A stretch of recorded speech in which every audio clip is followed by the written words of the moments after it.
It's 10 o'clock. This is Sky News at 10, our top story. The unprecedented and historic devastation wrought by the firestorms of Los Angeles and the warning they are not yet contained.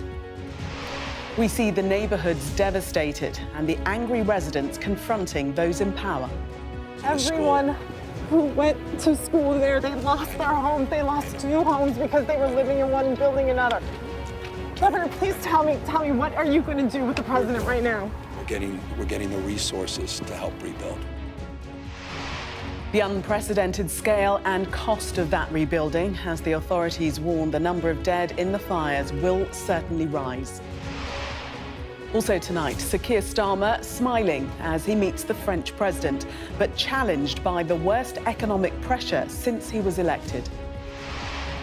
The evidence, the pressure from winter flu may have reached a peak, as the NHS warns emergency departments are under the same pressure as during the pandemic. The parade of former presidents paying tribute to one of their own, as America bids farewell to Jimmy Carter.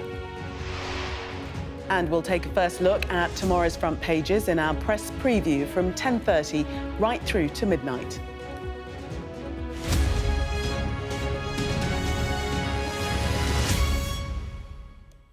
Good evening. The number of people dead in the Los Angeles wildfires will rise, the city's sheriff said today. And when you see the scale of the devastation, it's clear why. An area significantly larger than central London is or has been on fire. Thousands of homes have been destroyed and more than 200,000 people are under an evacuation order. The anger towards those in power over cuts to funding for firefighters and a lack of water to tackle the fires is palpable, as we saw when one woman confronted California's governor in front of our camera. Our correspondents have been reporting on the fires in Los Angeles since they broke out. We'll hear from David Blevins, who's in Altadena in the northern edge of Los Angeles, in a moment. But first to our US correspondent, Martha Kellner, who's in the LA neighbourhood of Pacific Palisades. Martha. I've been reporting on these fires in the west side of LA for 3 days now, and they're still 0% contained. The scale of the loss here is unfathomable, really. I'd estimate that in the Pacific Palisades, which is normally home to around 24,000 people, around 50 to 75% of this place is completely destroyed. People are gradually returning to assess the damage. They've seen the pictures on their TV screen, but to see it in real life is something else entirely. And as they absorb the scale of the losses here, the demand for answers and accountability is growing. Here. Evacuation order for Malibu, east of Las Flores. As the emergency alerts continue unabated across Los Angeles, Rachel is returning to the Pacific Palisades. Oh, 719 Island Street, gone. Oh. It's been home her whole life, but she barely recognises it.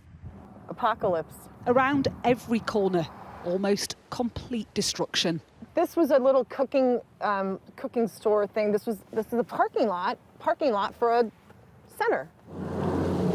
Firefighting planes bringing water from the ocean to tackle the blazes still raging in all parts of this city. Growing too is anger at a perceived lack of preparedness by authorities. We shouldn't be seeing this. We shouldn't. This is where people need to wake up. Because if you're voting and you're picking people for softness or for the fuzzy feeling you got because they seem like they're good people, I want to know that we're going to have someone in charge. Then Rachel spots a face she recognises. Is that Gavin Newsom? That's the governor. That's the governor. Governor, I live here, governor. That was my daughter's school, Governor. Please tell me what you're going to do. I'm not going to hurt him, I promise. I'm literally talking to the president right now to specifically answer the question of what we can do for you and your daughter. Can I hear it? Can I hear your call? Because I don't believe it. California Governor Gavin Newsom is being criticised by some for water mismanagement as hydrants ran dry while fires multiplied. So I have to get cell service. So let's get it. Let's get it. I want to be here when you call the president. I appreciate it. I'm doing that right now. And it's to immediately get reimbursements, individual assistance, and to help you. I'm devastated for you. I'm so sorry, especially for your daughter. I have 4 kids, losing the school. Everyone who went to school there, they lost their homes. They lost 2 homes because they were living in one and building another. Governor, please tell me, what are you going to do with the president right now? We're getting the resources to help rebuild. Why was there no water in the hydrants, Governor? That's all literally. Is it going to be different next time? It has to be. Has to be. Of course. What are you going to do? I'm doing to fill the hydrants. I would fill them up personally, you know that. I literally. I would fill up the hydrants myself. I would. I understand. But would you do that? I would do whatever I can. But you're not. I see the. Do you know there's water dripping over there, Governor? There's water coming out there. You can use it.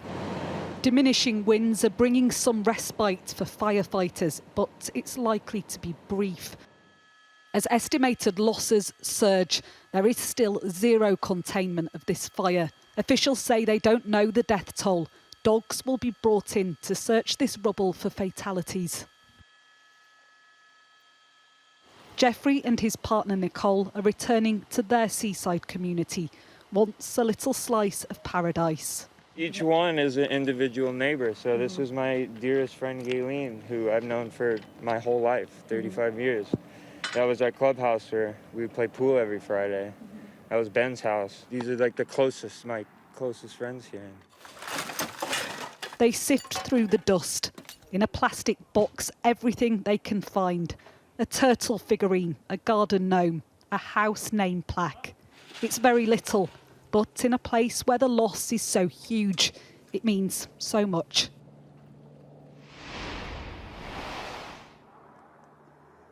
It's difficult to frame anything here as good news, but there are positive signs for the firefighters who have been battling for so long to get these fires under control and have now subsided, so those aerial operations have been able to resume. Every few minutes I hear a plane flying overhead here to douse some of these blazes that are continuing with water. The forward progress of these fires has also stopped now, so they're not growing any bigger at the moment, but the risk is still there, and winds forecast to pick up in the coming hours and days as well. Fatalities are likely to grow too. In addition to those 5 fatalities in the Eaton fire on the eastern side of the city, there have also believed to have been human remains found down on the Pacific Coast Highway, a road maybe a couple of miles from where I am now. So in addition to the huge losses to property and households, there will sadly likely be an increase in the death toll from this tragedy as well. OK, Martha, thank you. Well, we heard from California's governor in Martha's report, and in the last few minutes, the US President Joe Biden has been speaking about assistance for California after getting a briefing from the Federal Emergency Management Agency. So today I'm announcing that the federal government will cover 100% of the cost for 180 days. This is going to pay for things like debris and hazard material removal, temporary shelters, first responders' salaries, and all necessary measures to protect life and property. And folks, I want to underscore, I told the governor and local officials, spare no expense to do what they need to do and contain these fires and in their communities that have really been devastating. Very latest from President Biden there. Well, on the other side of Los Angeles' 2 Pacific Palisades is the neighbourhood where at least one of those killed used to live. Victor Shaw's body was found by the side of his home in Altadena with a hose in his hand, according to local media. Our correspondent David Blevins saw the impact of the fires there. This is the front line in the battle to contain the fire that's still raging around Altadena. It cut a path through this suburb at alarming pace, claiming lives as people slept. Kimiko's 82-year-old father, Rodney, thought he'd be safe. He didn't make it out. We didn't think it was going to come this fast. It jumped over a whole park, and then it came here. It jumped over whole streets. and it hit this community, but it didn't touch the mountainside at all. And so he didn't think it was going to be that bad. So he was inside when the fire engulfed his property? And sleep in his bed, where he still is right now, as I wait on the corner. Our return to the evacuation zone, a drive through a ghost town of ashes. One man had risked that journey earlier. Everything's gone. But was too late to save his property. There's nothing left of the place Thomas called home for the last 37 years. Is it possible to put into words how it feels to leave your home and come back and find it in this condition? I just got off the phone with somebody, and as you can see, there's nothing left, and I've been here for about an hour and a half, and I don't want to leave. It's home. So I really can't put it into words. Anna's grateful her family survived this, deeply conscious that some neighbours didn't. I think it's really sad. I'm devastated for them. I'm devastated for us, but like I said, we each walked out with 2 pairs of clothing changes, and that's all that we have. They've lost everything to the flames, apart from a few treasured possessions. If you can see what survived back there is my dad's sacred virgin. See it way back there? She's standing? I do. Mm-hmm. This area is closed. Monte Rosa Drive remains sealed off. This was home to one of the victims, 66-year-old Victor Shaw. The residents had just moments to gather a few belongings and escape the inferno engulfing their property. Victor's sister says she pleaded with him to go, but he refused, a decision that had tragic consequences. Amid the debris, they're struggling to comprehend the magnitude of what has happened here. You know, the things that's not replaceable is like the pictures. You know, you can't capture those moments again, but nothing's more important than having all of my family members alive. Everything that we know and love is gone. Not just this house, my whole city gone, man. The whole thing, like everything, my whole neighborhood, everything that I grew up to love and know is burnt up. This community had hopes for the future, but there's only despair now and questions, lots of them. They're uniting to offer shelter and can't even begin to think about how they'll rebuild their lives. And David Blevins is in Altadena for us tonight. David, we saw some of the anger towards the authorities in Martha's report a little earlier, but also it seems some resignation. How would you sum up what you're hearing there tonight? Well, I think here they haven't yet had enough time to become angry about what has happened because they're too busy trying to come to terms with the scale of the devastation. We're hearing 2 things, really. Fear, and that's because there's still a very real risk to this community. Even a couple of hours ago, the Eaton fire extended over Wilson Mountain behind me, putting the community at risk again. And they know now how quickly and this fire travels and how unpredictable it can be. The other thing we're hearing, of course, is despair. And how could we not be hearing it? Because street after street, house after house now looks like this. It reduced to rubble, a few scorched possessions on the ground, people's entire lives having gone up in smoke in a matter of minutes. But there's a strange phenomenon here, and it is the fact that sometimes the fire jumps an entire house. If you just look next door, the house has escaped virtually unscathed, and on occasions the fire jumps entire streets and an entire street can escape. So it is a very strange experience to drive through this community. You've heard many people say in the last couple of days that it feels like the set of a disaster movie, but for the people living here who we've seen in tears even this evening, this is reality. Indeed. David, thank you. Well, the area the fires have burned through is huge, more than 45 square miles, or an area that would cover the city of Cardiff. Much of that is some of the most expensive and exclusive housing in the world, the homes of names famous across the planet. Our data and forensics correspondent, Tom Cheshire, has been looking at the impact of the fires and who has been affected. The intensity of these fires on the ground is terrifying to see, and even More so when you realise just how huge the area consumed by these flames is. Now, this is the situation in Los Angeles as its residents woke up on Thursday morning. Thousands of acres ablaze. Now, some of these, like Woodley, are under control, but that is only 30 acres, whereas the Palisades fire, the big one, is still classified as an active firefight, and that covers more than 17,000 acres. And the devastation is on an epic scale. Now, this is Altadena, an area in North LA. This is what it looked like before. But the firestorm has come and it has gutted entire neighbourhoods. Have a look at that. And this is a different view captured by satellite again, but now we're looking at infrared. What this is measuring is how hot and intense these fires have been burning. If we go to the Pacific Coast Highway over to the west, now again, this is what it looked like before the recent fires there on the beach, and this is what it looks like afterwards. Buildings burn, the smoke still billowing. Or we can take the view from the street. We're going back to the Palisades. Again, this is what it looked like before the fires, the view from the street. And this is what it looks like after the fires have ripped through. It is utter devastation. Now, part of that is how quickly these fires have spread. What we have here is Sky News analysis of infrared imagery. So effectively, we're looking at heat again. You can see how these fires grew at the same time in two separate locations for those really big ones.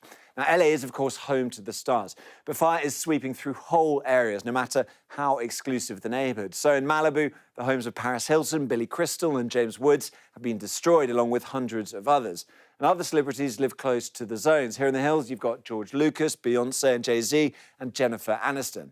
Or in the area of another fire in Sunset, the home of Winona Ryder, Charlie XCX and Charlize Theron, under threat, as is the Hollywood sign itself, as are many, many more houses. Because there really is nowhere these fires do not touch. For comparison, this is a map of London. And this is what it looks like if we take the combined fire areas and superimpose those on top. You can see just how big it is. So in all, we've got 27,000 acres that have burned so far in LA, around 118 square kilometres, and the fires still continue to rage. In other news, at a time of huge economic pressure on a relatively new Prime Minister, you might think that the re-emergence of the predecessor, who he'd repeatedly accused of crashing the economy, would be a relief. But Liz Truss wasn't the only person questioning the government's competence today. So was the Conservatives' shadow chancellor and, it seems, the financial markets.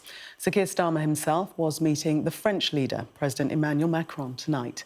Our deputy political editor, Sam Coates, reports. Keir Starmer and Rachel Reeves in the comfort of opposition. The narrative back then was easy. The Tories have crashed the economy. They crashed the economy. They've crashed the pound. Whether she was named or not, the target was obvious. Liz Truss crashed the economy. Today, a surprise counterattack. The ex-Prime Minister turning the tables. Rachel Reeves has pushed this country to the brink of economic crisis. Lawyers for the former Prime Minister have written to Keir Starmer complaining about his claims that she crashed the economy. Of those claims, the letter says, their publication is not only extremely damaging, but also grossly defamatory and indefensible. Repetition by you of the defamatory statement has caused serious harm to our client's reputation, and calls on the current Prime Minister to immediately cease and desist.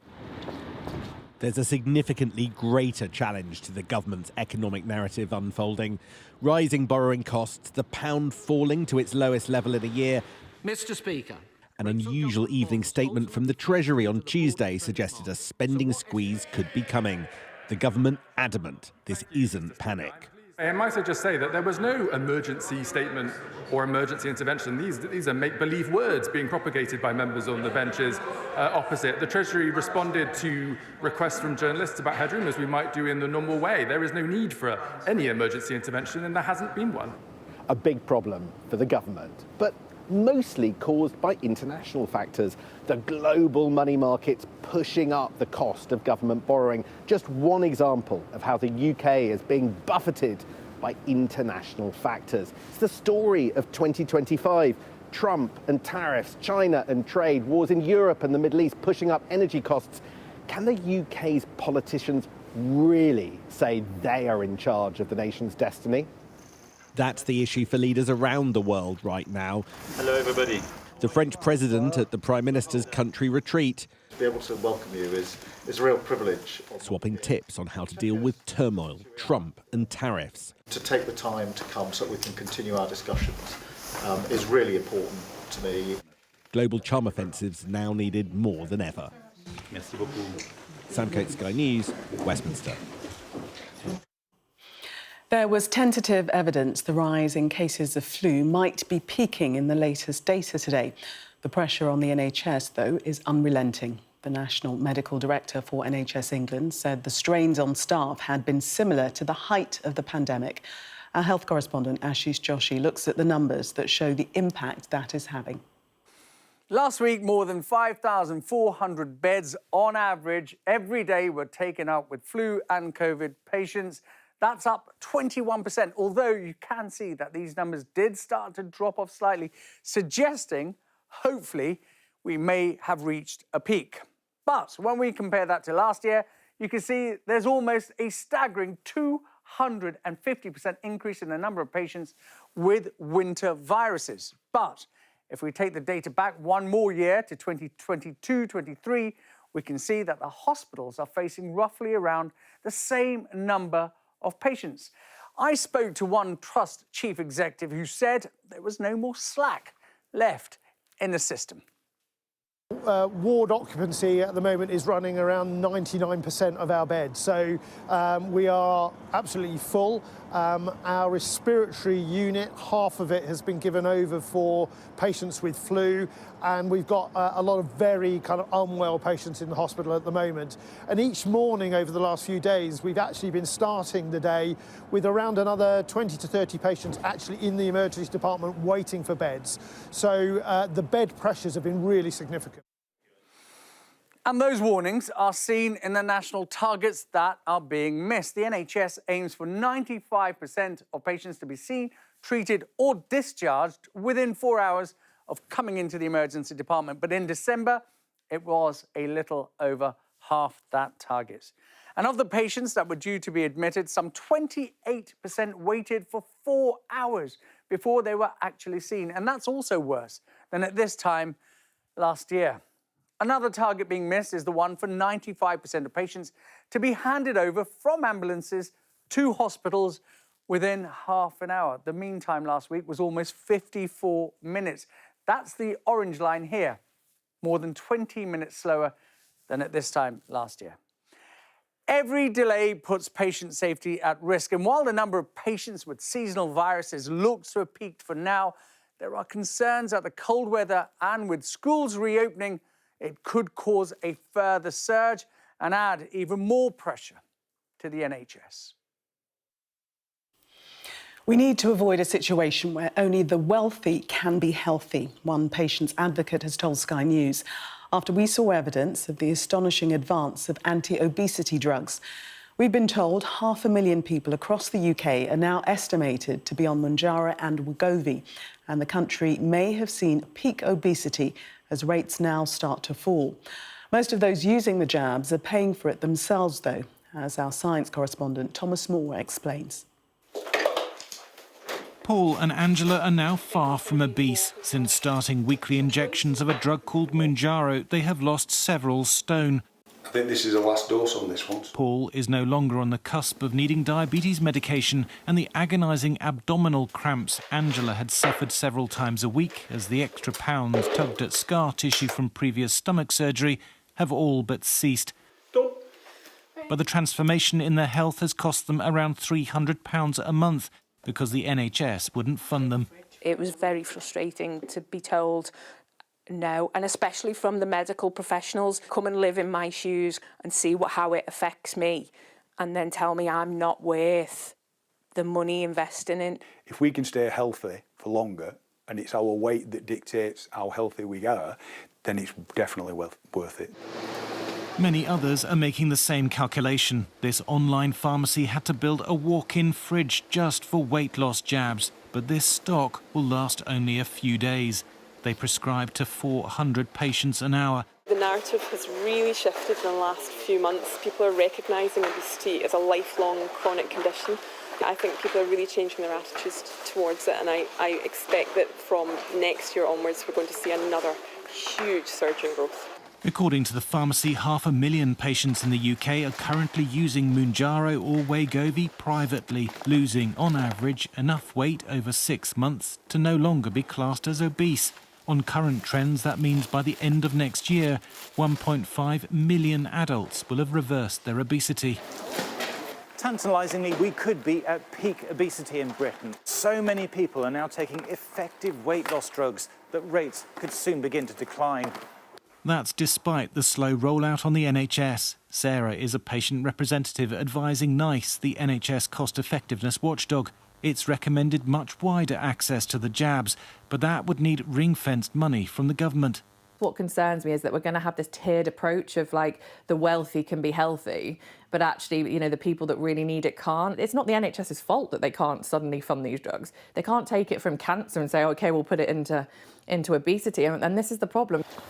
Angela's just had good news. Her abdominal pain is so much better because of the jabs that the NHS has agreed to pick up the tab. But for most people with obesity, access to effective treatment is still based on the ability to pay. Thomas Moore, Sky News in Dumfries, Scotland. Further yellow weather warnings have been issued for snow and ice lasting until late tomorrow morning.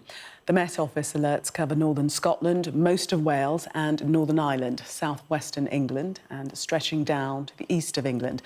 Last night's lowest temperature of minus 11.2 Celsius was recorded at Chap in Cumbria. Jeremy Hunt has apologised to the families of Lucy Letby's victims. Mr Hunt was speaking at the Thirlwell inquiry, which is examining how Letby was able to murder babies in the Countess of Chester's neonatal unit during 2015 and 2016. He said it happened on his watch as Health Secretary. Elon Musk has live-streamed a chat with Alice Weidel, the leader of Germany's far-right AfD, using the power of his social media platform X to amplify her party's message ahead of elections. It's the billionaire's latest foray into European politics, which has raised alarm amongst mainstream leaders. If you are unhappy with the situation, you must vote for change. And that is why I'm really strongly recommending that people vote for AfD. That's my strong recommendation, and I think this is simply the sensible move, and I think Alice Beadle's a very, very reasonable person, and hopefully people can tell just from this conversation. Everton have beaten Peterborough in the third round of the FA Cup just a few hours after sacking manager Sean Dyche. He leaves the club 16th in the Premier League, 1 point clear of the relegation zone. Sky Sports News understands that former boss David Moyes has held talks with the club's owners and could make a return to Goodison Park as early as this weekend. Now, it is rare to see every former living US president in such close proximity, but the funeral of one of their number, Jimmy Carter, was such an event. Donald Trump and Barack Obama sat together, making what appeared to be polite small talk. But there was little more than stony, frosty stares as the incoming president's defeated election rival, Kamala Harris, sat down. US correspondent James Matthews reports. It was a state occasion to remember a president past. Washington's farewell to Jimmy Carter took him the road past the White House, the road he'd taken to the 39th presidency.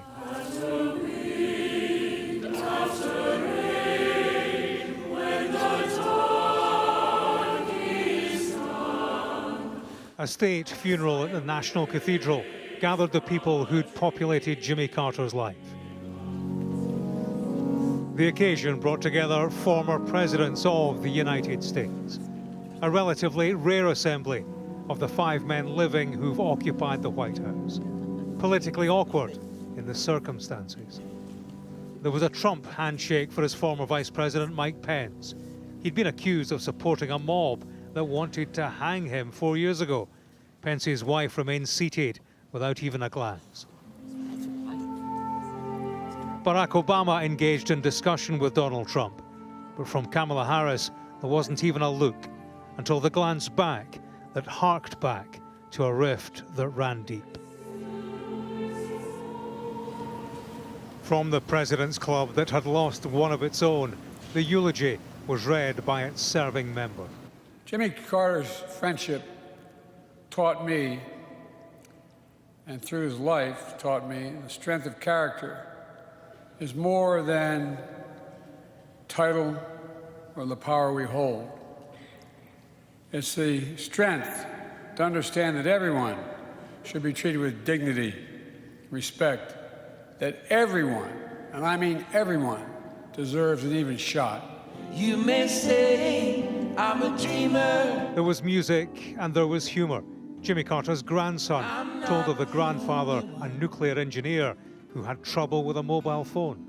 He said, "Who's this?" I said, "This is Jason." He said, "What are you doing?" I said, "I'm not doing anything. You called me." He said, "I didn't call you. I'm taking a picture."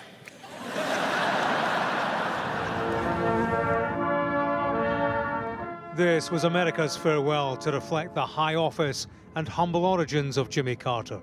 The day ended with a flight home to Plains, Georgia, and a burial in a plot next to his wife, Rosalind. James Matthews, Sky News, in Washington.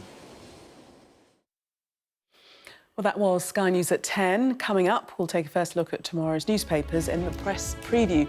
Tonight, we're joined by the editor of the Courier in Dundee, David Clegg, and the Mail on Sunday's deputy political editor, Anna Mikhailova. Amongst the stories we'll be discussing, this perhaps characteristic take from the Daily Star on the spat between former Prime Minister Liz Truss and the current occupant of Downing Street. It says, lettuce, who crashed the economy, tells bloke who is crashing the economy, don't say, I crashed the economy. We'll be right back with that story and others. Do stay with us.